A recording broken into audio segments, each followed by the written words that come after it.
দেশের শীর্ষ পত্রিকার প্রধান প্রধান শিরোনাম। প্রতিদিনের বাংলাদেশ। ট্রাম্পের নৈশভোজে গুলি চালিয়ে ইরান যুদ্ধ থেকে আমাকে সরানো যাবে না। ট্রাম্প মাসের সেরা শিক্ষক হয়েছিলেন গুলির ঘটনায় আটক ব্যক্তি। প্রকল্প ব্যয় কমাতে নির্দেশ প্রধানমন্ত্রীর। ঢাবি শিক্ষার্থীর ঝুলন্ত মরদেহ উদ্ধার, শিক্ষক গ্রেপ্তার। 18 শব্দের চিরকুটে রহস্য। সুদীপ ডিলিট করেছেন মিমোর সঙ্গে কথোপকথনের কল হিস্ট্রি। ইত্তেফাক।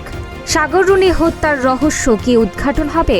17 মাসের তদন্তেও কিনারা করতে পারেনি টাস্কফোর্স।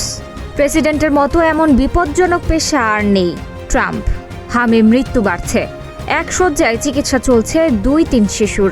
24 ঘন্টায় হাম ও উপসর্গে 8 জনের মৃত্যু, মোট মারা গেছে 259 জন। যুগান্তর। কঠোর অবস্থানে যাবে না কেউ। পাল্টাপাল্টি চাপের কৌশলে ক্ষমতাসীন ও বিরোধী দল।